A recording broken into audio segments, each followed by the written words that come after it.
Warahmatullahi wabarakatuh. Ananda, apa kabar? Semoga kalian dalam keadaan sehat dan siap untuk melaksanakan pelajaran pada kesempatan kali ini. Untuk kali ini kita akan belajar tentang saluran pencernaan pada manusia. Coba kalian perhatikan gambar berikut ini.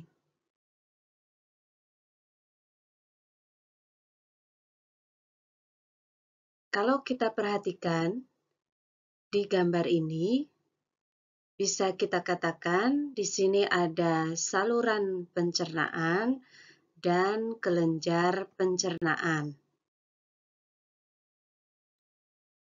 Saluran pencernaan terdiri dari mulut, faring, kerongkongan, lambung, usus halus, usus besar, rektum, dan anus. Sedangkan kelenjar pencernaan terdiri dari kelenjar ludah, lambung, hati, dan pankreas. Nah, untuk kali ini kita akan membahas saluran pencernaan. Sedangkan untuk kelenjar pencernaan akan kita bahas pada pertemuan selanjutnya.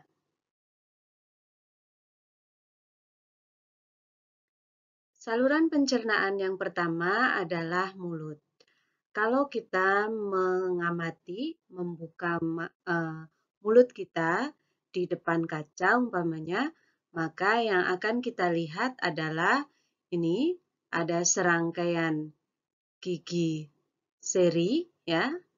Kemudian serangkaian ada gigi seri, ada gigi taring, ada gigi geraham ya, serangkaian gigi di bagian atas dan serangkaian gigi di bagian bawah. Kemudian ada lidah, ada uvula, langit-langit mulut ya, dan tonsil atau amandel. Nah, di antara bagian-bagian tadi, antara lain ada gigi, ini berfungsi untuk menghaluskan makanan, jadi untuk mencerna makanan secara mekanik. Kemudian lidah, fungsi utamanya adalah untuk membolak-balik makanan. Kemudian ada kelenjar ludah. Kelenjar ludah ini berfungsi menghasilkan enzim petialin yang nantinya berfungsi untuk mengubah amilum menjadi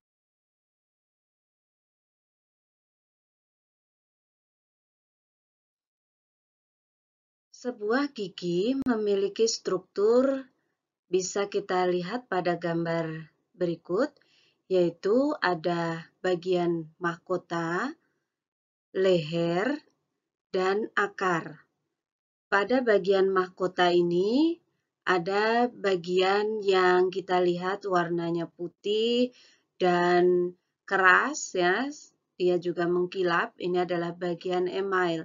Kemudian di dalamnya ada bagian dentin, di dalamnya lagi ada rongga yang namanya pulpa, di dalam rongga ini ada pembuluh darah dan juga saraf.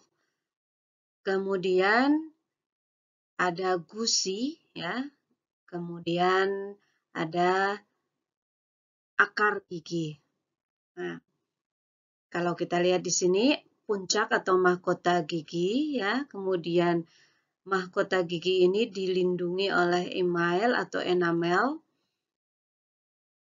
Leher gigi terdapat pada gusi ya, jadi di dalam gusi. Kemudian akar gigi ada tertanam di dalam tulang rahang. Di dalam gigi juga terdapat rongga, tadi namanya rongga gigi atau pulpa, yang di sana terdapat pembuluh darah dan saraf. Kalau umpamanya gigi kita berlubang, saat lubang itu belum sampai mencapai bagian pulpa, maka gigi kita belum terasa sakit. Tapi kalau sudah mencapai bagian pulpa, peradangannya sampai ke bagian pulpa, baru kita akan merasakan sakitnya. Nah, gigi kita ada dua macam, ada gigi susu dan gigi permanen. Gigi susu terdiri dari, kalau kita lihat di sini ada 10 di bawah dan 10 di atas, jadi ada 20. Biasanya gigi susu ini akan tanggal dan digantikan dengan gigi permanen. Susunan dari gigi susu bisa kita lihat di sini.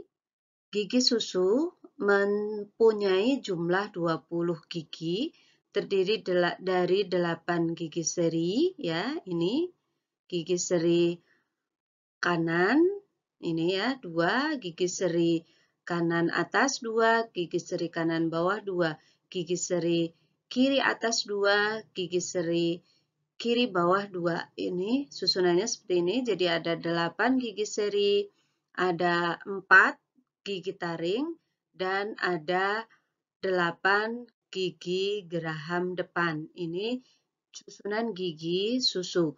Kemudian pada gigi dewasa jumlahnya ada 32. Tapi biasanya banyak orang, maksud Ibu, yang jumlah gigi dewasanya walaupun sudah mencapai usia 30 tahunan, tetap belum mencapai 32 ya. Tapi ada juga yang lengkap 32 seperti ini. 32 itu terdiri dari 8 gigi seri, 4 gigi taring, 8 gigi geraham depan, dan 12 buah geraham belakang. Fungsi gigi dilihat dari jenisnya ya. Ini ada gigi seri, fungsinya untuk memotong makanan. Gigi taring, fungsinya untuk merobek makanan. Kemudian gigi geraham, ini fungsinya untuk mengunyah atau menggilas makanan sehingga makanan menjadi lebih halus. Selanjutnya, organ berikutnya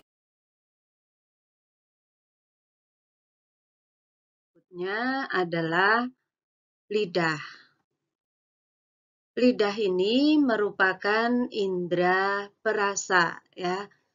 Di ujung-ujung lidah di sini kalau kita perhatikan dia terdapat ujung-ujung saraf yang disebut sebagai papila.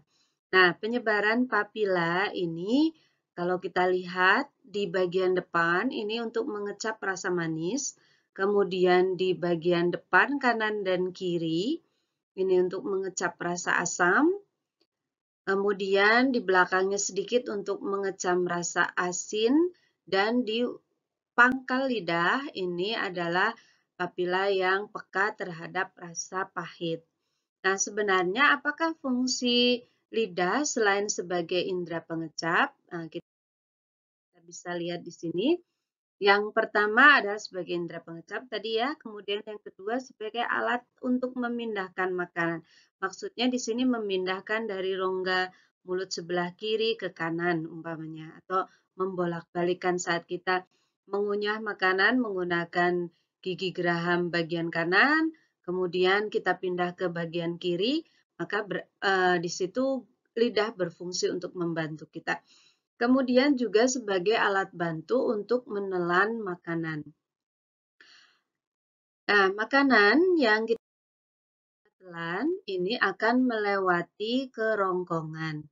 Sebelum sampai ke kerongkongan, di sini ada bagian yang disebut sebagai faring.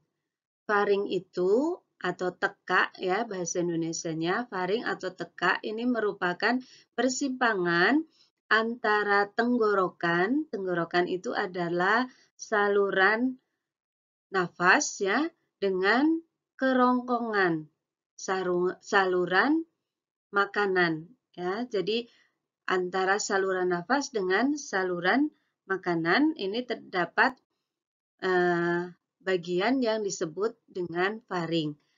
Di bagian faring ini terdapat epiglotis. Ini yang paling utama ya. Di epiglotis ini ada di bagian dasar atau lower section of faring ya, ada di bagian dasar dari faring. Di bagian ini epiglotis ini akan menutup pangkal tenggorokan, ini tenggorokan, ini kerongkongan ya. Tenggorokan, ini kerongkongan.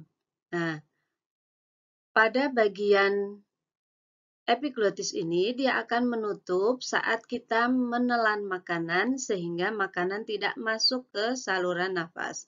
Coba kita perhatikan di gambar berikut. Ini adalah perjalanan makanan di kerongkongan. Jadi, makanan yang ada di mulut kita saat kita telan, kita lihat di sini bagian epiglotisnya ya. Jadi, saat makanan melewati faring, maka epiglotis akan menutup bagian trachea atau kerongkongan, tenggorokan, sehingga esofagus atau kerongkongan ini yang akan menjadi jalan dari makanan ya. Jadi makanan dari sini masuknya ke belakang, bukan ke saluran yang di depan. Kalau yang saluran di depan ini adalah saluran nafas ya. Yang di belakang ini adalah saluran makanan atau kerongkongan. Kerongkongan yang di belakang, tenggorokan yang di depan. Tenggorokan nama lainnya adalah trachea. Kerongkongan nama lainnya adalah esofagus. Di esofagus ini, makanan tidak mengalami proses, ya, hanya ia mengalami perjalanan saja. Selanjutnya, makanan. Oke, saluran berikutnya adalah lambung. Coba kita perhatikan gambar berikut, ya. Jadi lambung bentuknya seperti ini. Lambung ini kita bedakan menjadi 3 bagian. Bagian atas ini namanya kardiak, kemudian bagian tengah disebut sebagai fundus, dan bagian bawahnya disebut sebagai pilorus. Bagian tengah lambung ini menghasilkan getah lambung yang terdiri dari air, lendir, asam lambung atau HCl, enzim renin, dan pepsin. Kalau kita perhatikan, dinding dari lambung ini memiliki otot yang saling menyilang. Nah, ini dapat berfungsi untuk meremas makanan menjadi lebih halus. Ya, jadi penghalusan makanan yang pertama tadi terjadi di mulut dengan menggunakan gigi dan di lambung dengan menggunakan gerakan dari otot-otot lambung. Nah, dinding lambung tadi menghasilkan HCl, ini fungsinya adalah untuk membunuh kuman, renin fungsinya untuk menggumpalkan protein susu, dan pepsin kegunaannya untuk memecah protein menjadi pepton. Selanjutnya, usus halus. Usus halus kita memiliki panjang antara 2 meter sampai dengan 7 meter. Usus halus kita dibedakan menjadi 3 bagian. Yang pertama duodenum atau usus 12 jari, kemudian jejunum, panjangnya sekitar 2 meter, ya. Kemudian ileum. Nah, bagian usus 12 jari atau duodenum ini disebut juga usus 12 jari ya karena panjangnya kurang lebih 12 jari. Kemudian usus kosong atau jejunum, nama lainnya usus kosong, dan usus penyerapan atau ileum. Pada usus 12 jari bermuara saluran dari empedu dan saluran dari pankreas. Saluran dari empedu mengandung cairan empedu yang berfungsi untuk mengemulsikan lemak, mengaktifkan lipase, serta memberi warna pada feses dan urin kita. Selanjutnya, cairan dari pankreas ini mengandung 3 enzim, yaitu tripsin untuk mencerna protein menjadi asam amino, amilase mencerna amilum menjadi glukosa, dan lipase untuk mencerna lemak menjadi asam lemak dan gliserol.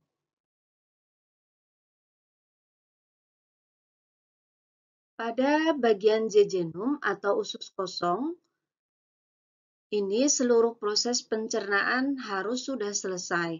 Maksudnya, proses penguraian bahan makanan dari bahan makanan yang kompleks menjadi bahan makanan yang sederhana atau zat gizi yang sederhana harus sudah selesai.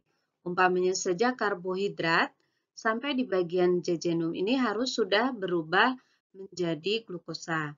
Kemudian protein sudah menjadi asam amino, lemak sudah menjadi asam lemak dan gliserol.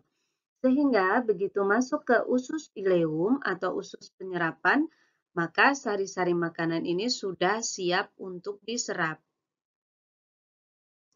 Pada bagian ileum ini memiliki struktur yang berlekuk-lekuk yang disebut sebagai villi atau jonjot usus. Nah, jonjot usus ini terdiri dari pembuluh darah dan pembuluh kil. Pembuluh darah ini berfungsi untuk menyerap glukosa, asam amino, mineral, dan vitamin. Sedangkan pembuluh kil berfungsi untuk menyerap asam lemak dan gliserol.